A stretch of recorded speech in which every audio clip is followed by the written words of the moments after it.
Allison. The Child Poverty Action Lab is an initiative that we launched to try to answer the question, is it possible for Dallas to work strategically enough and collaboratively enough to reduce child poverty sustainably in our community by 50% within a single generation, or about a 20-year period? And I thought I'd just start by telling you there were really three reasons why I wanted to be a part of building this initiative. The first is, kind of as Russell talked about, I'd spent a number of years focused on public education, both here in Dallas and strengthening public education systems in other parts of the country, especially focused on early childhood education. And I just really come to the conclusion that we could ask the question, do we have so much poverty and intergenerational poverty in this country because of failings in public education? Or does it appear that we have failings in public education because we have such high rates of poverty? And I think very clearly the answer is yes. Okay? And when you really start to think about it, you start to realize that a lot of issues that we care about, whether they be basic needs or health or safety or housing or even jobs and local economies and the strength in neighborhoods, all these things are deeply, deeply entwined. And if we're gonna be successful in an initiative that really aims to literally lift tens of thousands of kids living below the federal poverty line above the federal poverty line in just a matter of a couple of decades, it's gonna require an approach that is so intense that we're attacking the problem from multiple angles all at the same time. And that's what we had the opportunity to do at CPAL. So while our partner organization, the Strive community, Russell talked about the Commit partnership, focuses on how we reach kids through the schools and through the education system, CPAL focuses on how we reach kids in other parts of their life and through other systems. And we do this by focusing on what we call our 5 big bets for economic mobility. And we chose these really for 2 reasons. One, we wanted to look at places where, with just the rulemaking authority and the resources we had locally, we really felt like we could change the geometry of the problem of intergenerational poverty. And number 2, we wanted to look at the best longitudinal evidence that suggested that we could change positively the experiences that kids had during childhood in ways that would positively impact their economics in adulthood. And so that's how we landed on these, and I'll just talk you through. So our 5 big bets for economic mobility is first, benefits delivery. So just as an example, last year in Dallas County alone, we underutilized $322 million in SNAP food stamps. So there's a real opportunity to connect supply with need.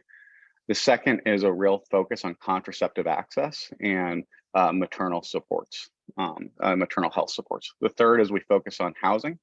The fourth is focusing on criminal justice, especially how criminal justice impacts the splitting up of families and the trauma that causes for kids and the cascading financial consequences of incarceration.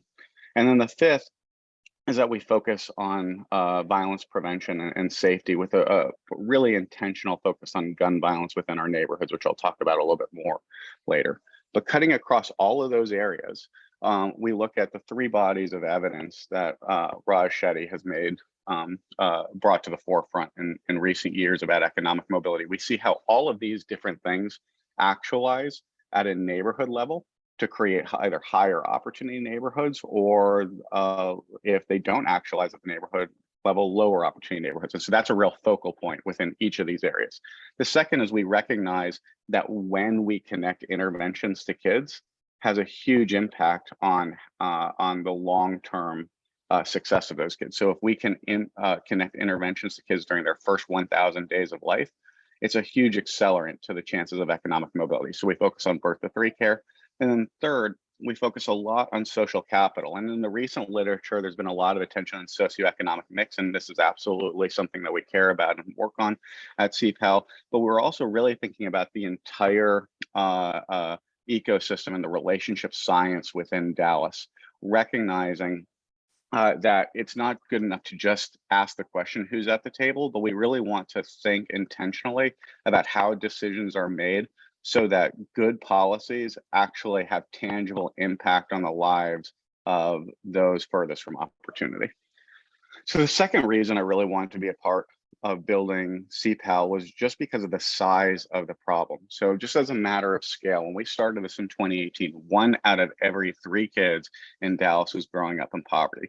And that's just a number and a statistic that was astonishing to me, because I grew up in Dallas and I could have spent my entire life in the neighborhood I grew up in and never seen any poverty, which I think really highlights the problem that child poverty very much is a moral issue. To have so many with so little next to so much visible affluence, I think cuts at the most basic fundamental sensibilities of fairness. Having said that, I also don't think that moral imperatives create the kind of broad collaboration and buy-in necessary to bend the curve on something as complex and as big as intergenerational poverty. I think what that takes is shared interest. And so it's really important to also point out that child poverty is an economic issue. And here's what the economists were telling us even before the pandemic, that child poverty in the US was costing our country $1 trillion a year, or about 5.4% of our overall GDP. What that means when you extrapolate it out is that every child growing up in poverty had a net cost to our economy of $1.6 million throughout the course of their lifetime. So the 100,000 plus kids growing up in poverty just in the city limits of Dallas alone had a lifetime cost of over $160 billion. So that's something that's not good for anybody. And we always kind of quote that great proverb that only a fool hangs out on a broken boat and takes comfort in the fact that the hull is at the bottom of the boat is on the other guy's side. But when you start to take these economics and you couple them with these headlines, that Dallas had the highest rate of child poverty among any big city in the country, this is something that our leadership in Dallas could not ignore. And so that's really the third reason that I wanted to be a part of building CPAL, is that we had a mayor at the time, a guy named Mike Rawlings, and Mike came to me and said, look, if you are willing to build an organization to sit outside of government, but to think about how we really take action to get at root causes of intergenerational poverty, then I'll use my convening power as mayor to bring together, for the first time in Dallas's history, all of the administrative CEOs of our various local public agencies to start meeting in the same room and pooling resources. So that means in the room, we had the mayor, the county executive, the city manager, the superintendent of schools, the head of our transportation system, the head of our housing authority, the head of our workforce board, the head of our hospital system, our district attorney, our police chief, the head of our community college, and not sending delegates, but coming themselves. And I'll be honest, had the mayor come to me and said, I want you to start a nonprofit, and so that we can pool some philanthropic funds and try to take action against poverty, I wouldn't have done it. And the reason why is simply poverty is such a difficult problem and such a big problem that it requires meeting scale with scale. And that necessarily requires government resources. So again, if we just look, even before the pandemic, even before all the federal recovery dollars started flowing from the federal government to states to communities, here's what we know. The government was spending $1.1 trillion in public funds on the social safety net every year. All of philanthropy across the US was spending $50 billion on the social safety net. So what that means is that if we could just make government about 10% more effective, we'd effectively double all philanthropy in the US. And I've yet to meet anybody in Texas, regardless of their ideology, that doesn't believe that government has at least 10% room for improvement. And so that's kind of our job, right? Which is we get in the center of this conversation with all of these leaders. We put data, we put the best strategies available. What we really like to do is look for places where we're not using data to admire the problem, but where data is showing that communities are putting in place initiatives and strategies that are really moving the needle on one of these root causes. We put it at the center of the conversation with all of these leaders. We called the question, would this work in Dallas? If the answer is yes, then we transform into the research and development department that none of these public agencies ever actually invested in. And we begin working with residents, with community organizations, and with middle management inside each of the public agencies to stand up solutions, knowing that if we get something off the ground, we're not going to have our knees cut out from under us 6 months later because we don't have buy-in from the top. And just again, as a matter of scale, I want you to recognize that these agencies just sitting in this room control over $10 billion in annual operating budget every year. There's a real opportunity to move the needle here. So how does this actually kind of work? How are we actually using data and information to drive results? And that's a word I talk about a lot, data. And I know that's really important to y'all in Spartanburg and all of the great indicators work that you've invested in over the years. But what I'd say is every single initiative that we focus on at CPAL has the exact same theory of change, that better data leads to better decisions and better decisions leads to better results. So let me kind of show you how that works with a few examples. So let's start by just picking one of our projects in the housing space. And even though I'm gonna say that this is a housing initiative, we actually start with education data. So here's what happens.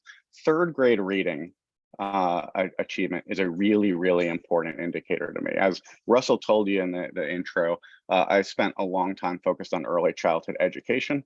I worked inside the Dallas Independent School District. I had a hand in putting together our early childhood plan. I used to refer to that plan as a maniacal focus on third grade reading. It was not the most inspirational way to frame a plan. Like I would not encourage you, if you release a plan, to use the word maniacal in it. Just a lesson learned from my past. But anyway, so here's what we found out. Our partners at Commit, our Strive community, in the Boston Consulting Group did an analysis. And what they found is even though our third grade reading scores had been improving in Dallas, the trend line was still flatter than it needed to be if we were ever to achieve our ultimate goals that we had set for third grade reading achievement.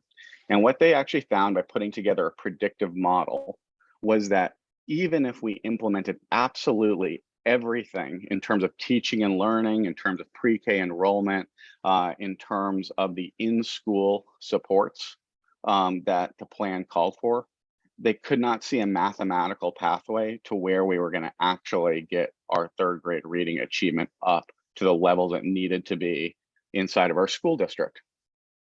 And so they ran a regression model to look at every other piece of information we had about kids. And what they found was that the number one identified barrier beyond traditional school activity that was keeping us from reaching our third grade reading scores was middle of year moves. Situations where a kid was moving from one elementary school to another elementary school, particularly in the same school year, so that their learning is interrupted, so that they have to make all new friends, so that they're on a different schedule in terms of the curriculum, a new teacher. And this was really holding us back. So at CPAL, we've been working on housing and we've been really looking at housing stability, and we'd gone through a 6-month process of public information requests to get historical eviction filing data to look at evictions. And we decided to overlay the eviction filing data with schools that had achieved very high school mobility rates and middle of year move rates. And there were 23 elementary schools in Dallas ISD where literally 1/3 of the elementary school was moving campuses from year to year. And a very high proportion of those were middle of year moves. About 18% of all students in Dallas ISD by the time they reached third grade had experienced a middle of year move. And I promise you that was not evenly spread throughout the district. Kids that were born into neighborhoods that had been historically disinvested had a much higher likelihood of experiencing a middle of year move than other kids. And what we found was this, that about 60% of all of those school moves could potentially be explained with eviction as a catalyzing event. So that told us that we needed to get really serious about how do we prevent evictions if we wanted to help kids achieve third grade reading. And then COVID hit, okay? And then the entire country got focused on eviction because we were worried about everybody staying at home, being out of jobs and unable to pay rent. And what the federal government did was they unlocked billions of dollars in emergency rental assistance. And those dollars then flowed to states. And then the states gave them to municipalities. And then often municipalities gave them to local neighborhood nonprofits and said, get this money to families that are potentially going to experience eviction to prevent the eviction. And it was about $1,500 a month in rental assistance. Yet despite, and so here was basically our theory, that if increased evictions led to increased middle of year moves, that would lead to decreased third grade reading. And the inverse would also be true, that if we could lower the evictions, we could lower middle of year moves and then increase third grade reading. And so despite the fact that all of this rental assistance was available, very few dollars were actually making it out of government bank accounts and into the hands of families and residents before they experienced evictions. Even through a moratorium, we were getting stories of lots of evictions happening throughout Dallas. And so we did what we kind of always try to do at CPAL, was we got on the ground and we invested in the advanced strategy of talking to people, right? And so we went to families that we'd been directed to that had experienced an eviction near one of the schools with the highest rates of middle of year moves. And we just asked them, hey, how come you didn't go get that rental assistance that was available? And what they said to us is, one, we didn't know rental assistance was available. And two, even if we did know it was available, we wouldn't have known where to go to get it. So we went up the supply chain and we went to the nonprofit that was supposed to be handing out the rental assistance in the neighborhood. And we said, hey, that family just got evicted. How come you didn't give them the rental assistance? And they said, there are hundreds of thousands of low-income families in Dallas. Like, how do we know which door to knock on when to hand out rental assistance? It's like shooting darts in the dark. We would love people to come to us, but we have no way of knowing. And then we had this insight. We had all of this information that we had gotten through the public information request. So we knew that on an eviction filing, we would get the tenant's name, we would get their phone number, we would get their address, we'd get the landlord's name, phone number, and address. The problem is that if you do a 6-month public information request, you get that information way after the eviction has already taken place. So we looked for, where does the eviction data actually go when a landlord files an eviction against a tenant? Because in Texas, like in almost every place in the country, there's a mandatory 10-day window between when an eviction gets filed and when a court case can even be scheduled. And we found the data, okay? The data was sitting on a computer in the offices of Dallas County, and I swear to God, the computer was running off of DOS, okay? So we went to the county executive, because the county executive sits in that leadership council that I showed you earlier. We said, hey, how do we get our hands on this data? And they said, you need to get permission from the jurisprudence court judges. So we went to 9 different JP court judges and we got permission from them to access the data. We went back to the county, and then now we get a daily feed from the county with the help of their IT team. So every day we get a feed of the evictions that have been filed against tenants. And this allows us to do a whole host of different things. First of all, we launched a public facing site that you can see at northtexasevictions.org, where we visualize the data trends every 7 days so that you can see exactly at a whole host of levels, whether it's the county, whether it's the city, whether we can use it through school district boundaries or even at the census tract level, what the trends in eviction that are taking place. And this can be used by, community navigators to determine where in the city they should go from week to week or to help city or county efforts.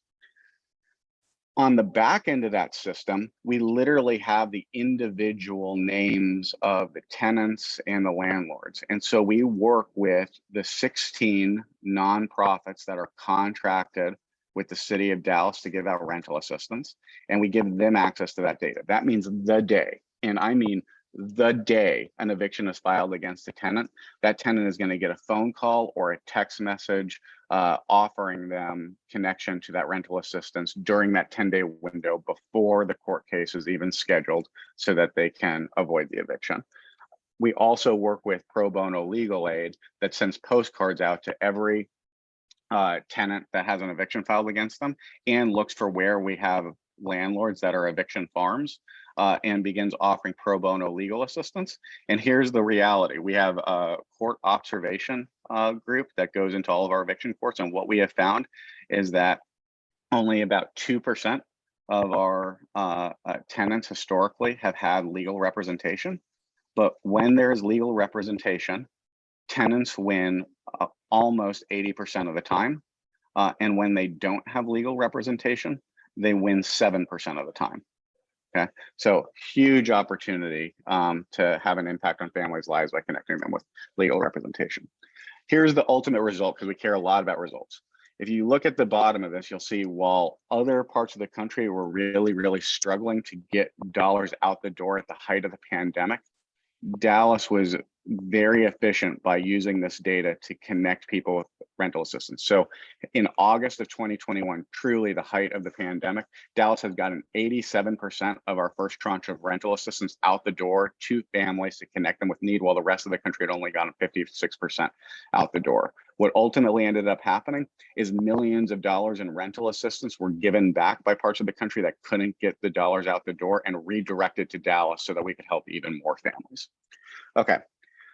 Oh, here's the other thing. When you invest in data and invest in data collection, you also have an enormous amount of control over the media. The media always has stories, news stories to tell with the eviction numbers. And so we can guarantee now that eviction will continue to be, and housing instability will continue to be, a primary issue that media covers. And when media covers an issue, it means policymakers care about the issue, and good policy ends up happening. Better data leads to better decisions leads to better outcomes. Last, I'll just say we're starting to work with our partners at Strive together to make that eviction dashboard and make some of this strategy available to other communities within the Strive network. Okay, let's skip over and show you another example related to gun violence. So one of the questions that we do get is, hey, you're a group focused on child poverty and economic mobility. Why does an economic mobility shop get involved in gun violence? And really, there's a couple of reasons. First, real simply, gun violence affects kids in the most important of ways. Firearms is now the leading cause of death among children as of last year, which is incredibly, incredibly tragic. But I'll also kind of say this, you know, we spent a lot of time in the media talking about gun violence last year, and we live in Texas, and I think Uvalde really kind of shook the country to see kids gunned down in their own schools. And I saw a lot of people get on TV and talk about how, gosh, to have gun violence in the schools should be a place where kids should feel safe.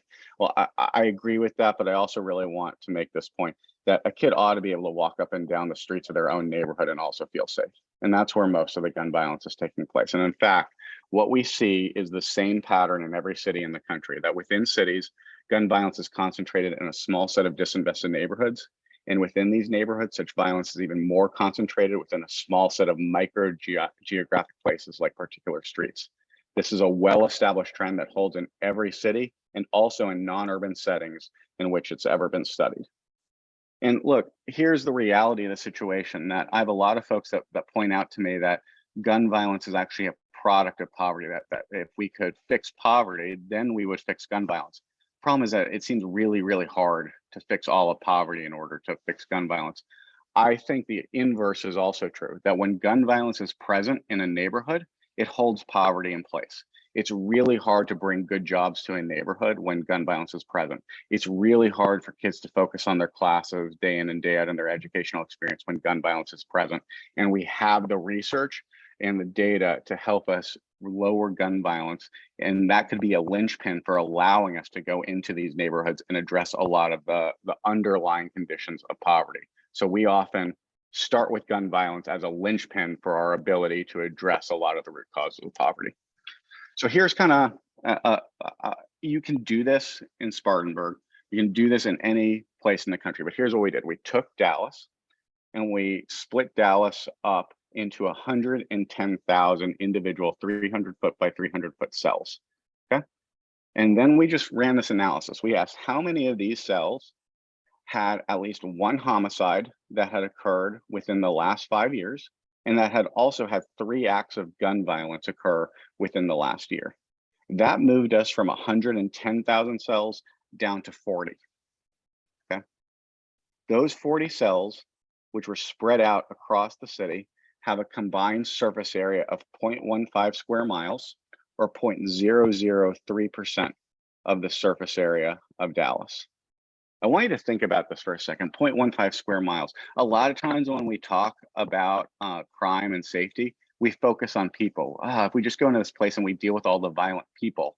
then we'll lower gun violence. You can't fit that many violent people into 0.15 square miles. And despite lots of arrests happening, despite people aging out of violence, here's what we see, that the same exact places tend to always pop up on these analysis. So here's what we did. We looked back over the entire 5 years, and just within these 40 cells, over 10% of all the homicides in the city of Dallas had occurred. If we can just fix those 40 cells, we could address 10% of all the homicides. So then we went one step further. We decided to build a 0.25 square mile border around each of the 40 cells. And then we ran the analysis again. And here's what we found. 24.9% of all homicides had occurred in just those 40 cells, that little border around it. So that what's really cool is a lot of times I hear folks in philanthropy talk about how we just need to build data capacity in organizations. And I don't think that that's really true. I think most people are pretty good at counting and adding and subtracting. What we need to do is give data access to communities. And so that's what we do, is that we often give residents and organizers, there's crime meetings taking place already at a neighborhood level in most communities all across the country. So we just give them access to the data and the analysis that we've already done. And what ends up happening is that people are really smart and they tend to be extraordinarily pragmatic, especially when their safety is on the line. And what's amazing is every time I've given that analysis to any group in the community, they've said, hey, we should focus on one of those 40 cells. It's amazing. And they have really, really thoughtful solutions, like doing things like cleaning up blight, which is evidence-backed, or putting up lighting where there's violence at night, which is an evidence-based strategy, or increasing the amount of activity. So here's what we did, is we used even more advanced analytics technique that takes all the spatial features of Dallas and is able to predict where violence will occur future looking. So what I just did was kind of a past look at violence, but this kind of looks at where gun violence is going to occur in the future. And we went to the cell that has the highest risk of gun violence in the entire city of Dallas, a street, the intersection of Malcolm X and Marburg. And we gave this data to the community, and we started to look for pragmatic solutions. And again, the legislator is talking, when it comes to solutions, there's this growing body of evidence that demonstrates that at these micro place levels, strategies like rehabilitating vacant lots or increasing the number of community organizations can significantly decrease violence in these neighborhoods. And that's exactly the solutions that we were hearing from the organizations and the business owners and the residents at Malcolm X and Marburg. And so what we did is we worked with mutual aid groups to clean up all the vacant lots. We got the city to put up lighting in the area. We did some really basic work with the businesses in the area to get involved and get their businesses up to code. And what did we see? The violent crime in that area of the city fell by 23%. And we also saw this steep drop in gun violence. And here's the coolest part, that didn't happen by going in and arresting more people. That actually happened with less policing. In 2019, there were 170 arrests made in Malcolm X and Marburg. And after these interventions, only 69 arrests were made in the area, with a 23% decrease in violence. And we didn't just focus on the interventions once and go away. We kept on going, even though we had seen some decreases. That was still a new starting line. So where we still saw the greatest violence was in the summertime. Okay, and you see this across the country, that violence tends to spike in summertime, and that's when kids are most vulnerable to being involved in violence. So this empty parking lot, this was the most dangerous spot for gun violence in the city of Dallas. And we decided to run a demonstration this last summer to take a look at, could we actually decrease the risk of violence in summer? And we did that by going and talking to people and figuring out, what is this neighborhood missing that could decrease violence? And they said, we need a place where community groups can gather and safely engage and play throughout the day and other community activities. So we looked at the evidence and we said, wow, what we're hearing from community actually matches the evidence, that really strong indications that for every 10 organizations in a city with 100,000 residents or more, you see a 9% reduction in the murder rate and a 6% reduction in violent crime. Well, what if we just focus that on a singular neighborhood? I bet we could get even better results. And so what we did was this, and I'm gonna just play this video for you all. Volunteers are busy this week transforming this old vacant lot into a colorful community space they're calling Malcolm X Plaza. We wanted to create a space that's geared for a lot of different things. Better Block Foundation, Child Poverty Action Lab, or CPAL, and neighbors are partnering on this project. They've identified vacant or neglected lots in high crime areas. Their mission is repurposing them into positive community gathering spaces. One of the things that kind of came to the top were a variety of issues in the community, like a lack of access to resources, feeling unsafe walking around the community. So we really thought about how could we create a true community gathering place. The Malcolm X Plaza will be a 3-month project. The space will include pavilions for community groups and vendors, a stage, a basketball court, areas for events, and an air-conditioned classroom local businesses and organizations can reserve, among other features. I think it's a great project. Tremonica Brown is founder of the nonprofit Not My Son, Dallas, and just opened an office across the street. This project is focused around building more community, more resources, more stability. Some neighbors are optimistic Malcolm X Plaza could inspire a walkable community by connecting 2 commercial districts along this strip. When I saw you guys yesterday, hey, I couldn't do nothing but stop and be nosy. Cynthia McLeod is a lifelong South Dallas resident. When she learned about the changes happening on this corner, McLeod asked if her family could volunteer. I'm loving what y'all doing. It's a start, and we moving things for my neighborhood, and I'm so happy to hear this. In Dallas, I'm Damon Fernandez. And so look, that reaction from the community was not an accident. We had spent so much time with residents in conversation, doing diligence on what was needed from the resident perspective, that we could have guaranteed that that was going to be the reaction, even among residents that hadn't been involved in those conversations. Volunteers are busy this. Sorry. So here's kind of the before and after. This was in a 2-week period. We transformed this lot into Malcolm X Plaza based off of what the data was telling us and what we were hearing from residents. And here are the results.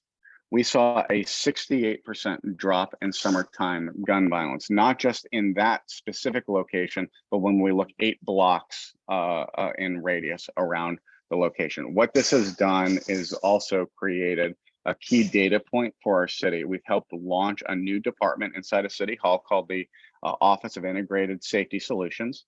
And what it does is it brings together all the departments in the city outside of the police department to pool their resources focused with crime data as their North Star, reducing crime data as their North Star.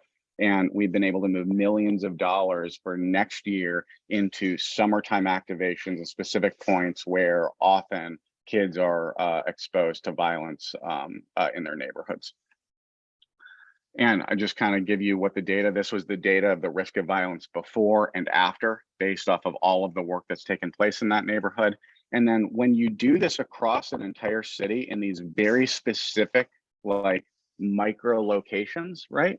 Just those 40 micro locations, here's the results. Last year in Dallas, we saw a 13% decrease in homicides, while the rest of the country was seeing increases and the rest of Texas was seeing increases. So we had a 13% decrease in homicide. Meanwhile, in Austin, Texas, they had an 86% increase in homicides. In San Antonio, a 26% increase in homicides, and in Houston, a 17% increase in homicides. This didn't take more policing. This took us thinking about data and radical pragmatism and just doing stuff that makes sense.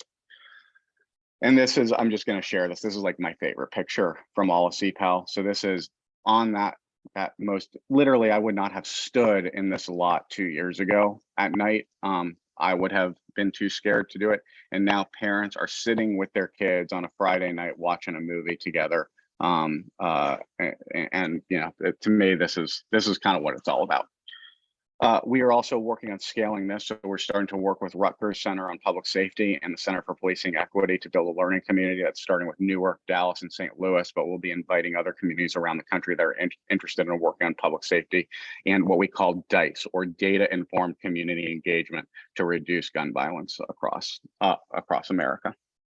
Okay, last case study for you. So I'm going to focus on benefits delivery for a minute. And this was the very, very first project that we ever did at CPAL. And it was focused on the Women, Infants, and Children Nutrition Plan.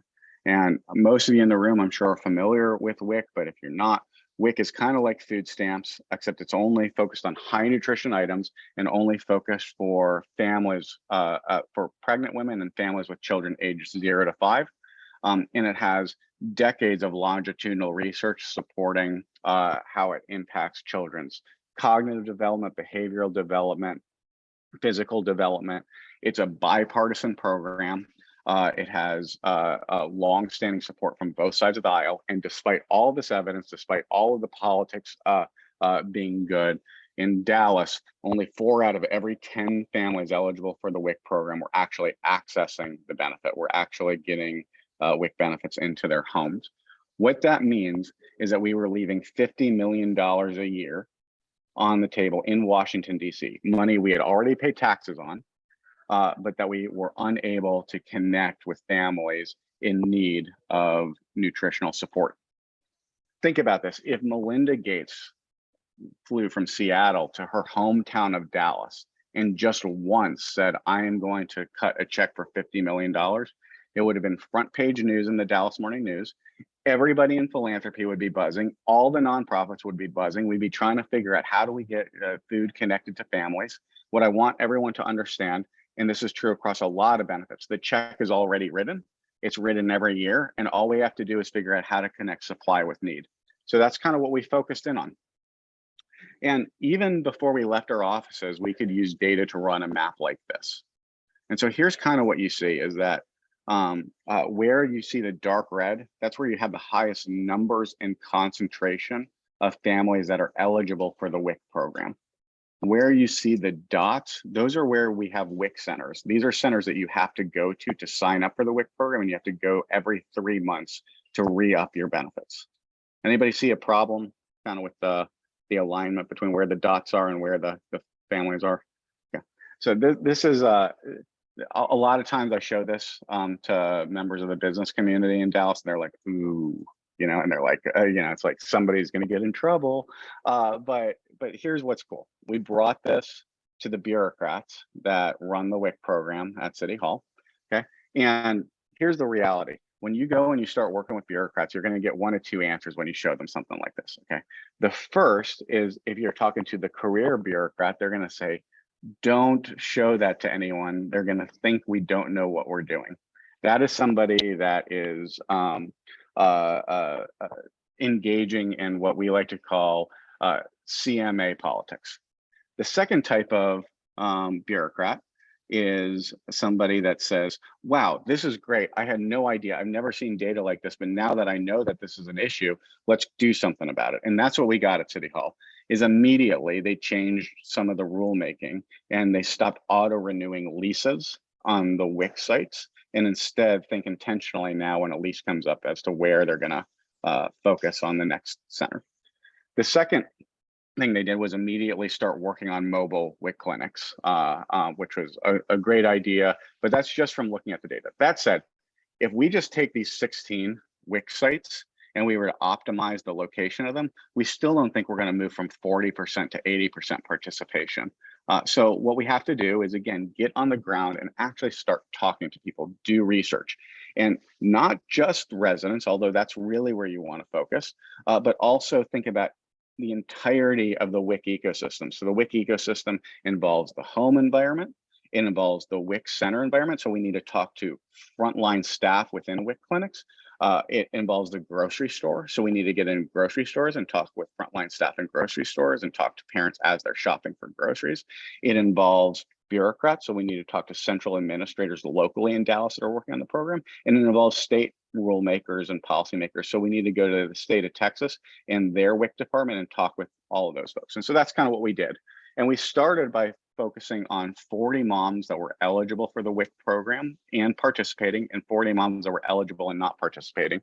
And we just got into their homes and sat and ran interviews. And here's an example of a single interview. And so what we do is we kind of take as many notes as we can, and then we code those notes into patterns. And over time, what we're doing is we're creating what we call a journey map. And you've probably seen these. These are really common within business. They're really common within quote unquote human-centered design projects. But this is really an essential tool as you start to think about how do we avoid the classic senior management mistake, where we just think if we just pass good policies, if I just have PowerPoint slides where the arrows are pointing in the right directions, then the ground conditions I'm just going to assume will match my intentions. It's like undercover boss syndrome, and very rarely does that happen. So what we're really doing here is we're translating lived experience into tangible data. Lived experience is just data that hasn't been coded yet, right? And so then here are the types of things that we saw on the journey map as we map the experience. One, mom was going into the clinic that she has to sign up for benefits, and it's a 3-hour wait in the waiting room. And the waiting room is filthy. Like there's dirt on the floor, and mom doesn't feel comfortable bringing her toddler into a waiting room with dirty floors. And also the way the seating is set up, it feels like an old school airport. So their mom is just sitting there in a really uncomfortable situation with her toddler on dirty floors in a really undignified way. Then there were things like, you have to go see a nutritionist as part of the WIC enrollment process. And I'll be honest, in my neighborhood, people like pay $70 an hour to meet with nutritionists, but mom saw this as a barrier. And when mom would walk into the nutritionist's office, the nutritionist would be sitting behind a giant desk. So essentially, mom had walked into the principal's office, and she was worried when the nutritionist was asking her questions, if she got the questions wrong, would she still get her benefits? Very high stress situation. So here's kind of what we did. We went on a $750 IKEA shopping spree, and then we got into one of the WIC clinics and we tried some stuff, okay? We revisioned the waiting room. So we made the waiting room more social so that mom could kind of interact. We put tables and we did this other thing, and it was really, really like awesome and high level strategy. We cleaned the floors. And so we just saw what would happen if we would like offer mom a clean floors to hang out in the waiting spaces. Would that change the experience? And then we did things like, this is my favorite of the prototypes. We took the desk out of the nutritionist's office, okay? And all of a sudden watched how that changed the experience. No longer was mom walking into the principal's office. She was now talking to somebody as a peer. We also then did the same thing in the grocery stores. What we did is we put GoPros on shopping carts and especially shopping carts of WIC shoppers, and we kind of saw what was happening. And here's kind of what we saw within the grocery store environment. We would see one that was really confusing for mom, which products were eligible for WIC and which products were not eligible for WIC. Different brands depending on different stores, different product mix if you're a mom of a 1-year-old versus a mom of a 4-year-old. And there were some products that like all kind of look the same. Like, I don't know if you know this, but like all milk looks the same. Like eggs, they all look the same. So figuring out which brands were eligible and which weren't. And then we watched this thing play out over and over again, where mom would get to the checkout counter. She would end up using her WIC card and have a balance of $13 because there were 2 products that weren't eligible for WIC. She didn't know which 2 products they were. The person behind the counter didn't know which 2 products they were. Now the line is held up for 5 minutes. The lady behind mom is groaning. Mom's embarrassed. She's already feels like there's a stigma because she's a WIC shopper. And she's starting to figure out or ask the question, why am I going to go through this process and be embarrassed every time I go to the grocery store just for the privilege of every 3 months waiting on dirty floors for 3 hours? So they'd end up dropping out of the program. So we try some stuff in the grocery stores. First, we created some flyers just to see if we took pictures of the products and created a manual so that there was a different thing that mom could pick up that would show her which products were eligible for her as a mom of a 1-year-old versus a 4-year-old. Would that lower confusion? You can see on this milk area, we put up confusion cards. So we really try to make very clear in some of those products that were over and over again causing that issue, which products were eligible and which weren't. We try to really heavily brand WIC with this very bright pink color and put a lot of labeling across the store. And then, we tried some stuff at the checkout counter. Some of this stuff worked, some of it didn't. But all in all, we've been able to create a better experience in some of the grocery stores in Dallas that have the highest number of WIC shoppers. Here's what we're doing. And this is a data process. Again, data is just lived experience that hasn't been coded yet. What we're doing is we have a clearly defined goal, okay? We're trying to increase participation in the WIC program. Then we're getting on the ground and we're listening to resident experiences. We're breaking up those experiences into a list of the individual barriers or individual pain points or individual opportunity points. And then we're just isolating one at a time and testing possible solutions. And you can do that over and over and over again. We did this other thing, and this is like almost the end of the story, but this was like my favorite day of the first year of CPAL, is we started putting on these workshops, and we call these workshops moms and bureaucrats. And the reason we call them moms and bureaucrats is here's what we do: is we get moms and we get bureaucrats and we put them in the same room, and then we just see what happens, and it's awesome. Okay, it's like the most fun thing ever. And like, my favorite thing that happened here is we got the Texas director of WIC compliance in the same room as moms. And the Texas director of WIC compliance, I swear to God, like stood up in front of the room and told mom how she was supposed to shop at Walmart. It was great. It was so cool. Okay, and then mom got up and gave like this 5-minute monologue about the difference between yellow cat milk and blue cat milk, and how come you only let me buy yellow cat milk when I really want the blue cat. It was just beautiful. And you could see at some point this flip happen in the mind of the director of WIC compliance. She started to realize that, wow, I'm expecting mom to reorganize her life to make our system work. And what we need to be doing is creating systems that align to the way mom shops. Right? Huge moment, and gives us a big opportunity for change in the future.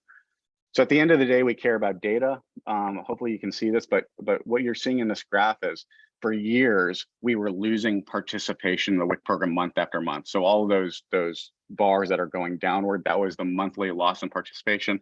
And you can see, particularly around 2019, as we were kind of heading into, or 2018, 2019, as the administration, the presidential administration at the time, was really pushing something called public charge. With the high immigrant populations in Texas, we were seeing a lot of people not feeling comfortable participating in government programs.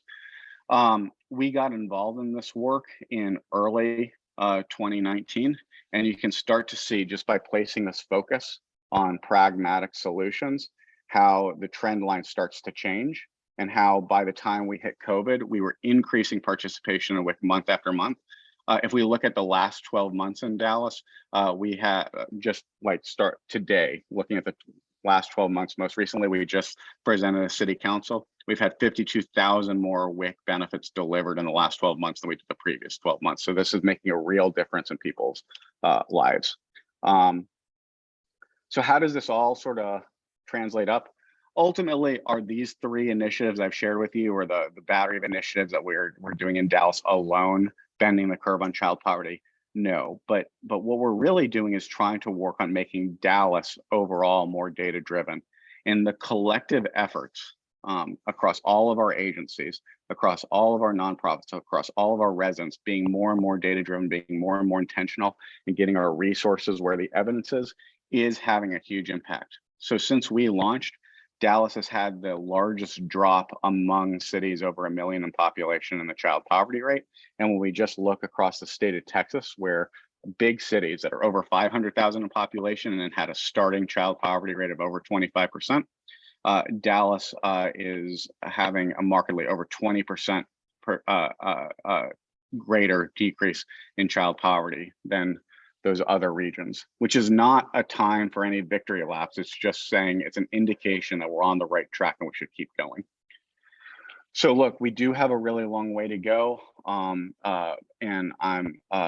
we're more bullish than ever that we need to make sure that better data is going to lead to better decisions, and better decisions is going to lead to better outcomes, and that everybody needs to be empowered with data, whether you're the resident, whether you're the frontline worker, whether you're the manager, or whether you're the policymaker. And that's what we're going to keep working on. So thank you.